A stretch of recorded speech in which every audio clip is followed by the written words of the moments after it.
तहसील परिसर के पत्थरों पर उस दिन कुछ और नहीं गिरा तो सिर्फ एक बाप का सम्मान और उसकी उम्र भर की कमाई की कहानी। उस बुजुर्ग का नाम जसराम था।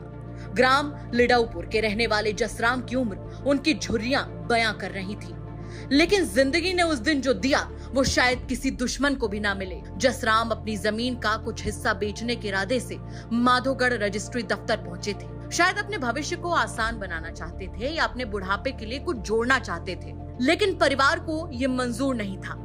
जैसे ही पत्नी और बेटी को इस बात की भनक लगी, वो तहसील पहुंची और फिर जो हुआ वो सिर्फ एक विवाद नहीं था, वो एक पिता के आत्मसम्मान का अंतिम संस्कार था।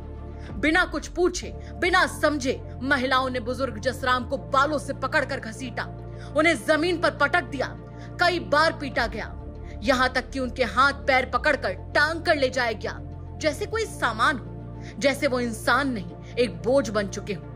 उस दृश्य ने वहां मौजूद हर इंसान को हिला दिया। अब बर्बरता का ये वीडियो सोशल मीडिया पर वायरल है, लेकिन क्या कोई उस बुजुर्ग की टूटी हुई नजरें देख पा रहा है? लोग वीडियो शेयर कर रहे हैं, बातें बना रहे हैं, दुख व्यक्त कर रहे हैं, लेकिन एक सवाल जो तमाचे की तरह हमारे समाज के गाल पर पड़ा है कि किसी ने बीच बचाव की कोशिश नहीं की। लोग बस वीडियो बनाते रहे, लेकिन कोई भी उस वक्त जसराम की लाचार आंखों से टपकता हुआ दर्द नहीं समझ पाया। वहीं इस मामले पर माधोगढ़ कोतवाली के प्रभारी निरीक्षक ब्रिजेश बहादुर ने बताया कि फिलहाल कोई शिकायत नहीं दी गई है, लेकिन वायरल वीडियो के आधार पर जांच शुरू कर दी गई है।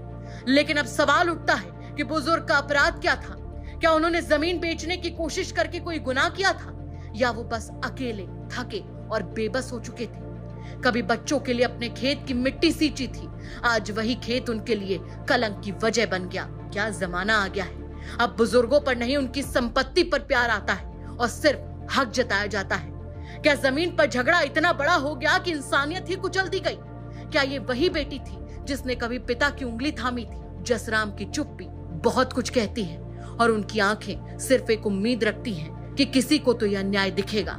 किसी दिन कोई पूछेगा कि वो बूढ़ा बाप था या बैंक। जालौन से अलीम सिद्दीकी की रिपोर्ट, यूपी तक।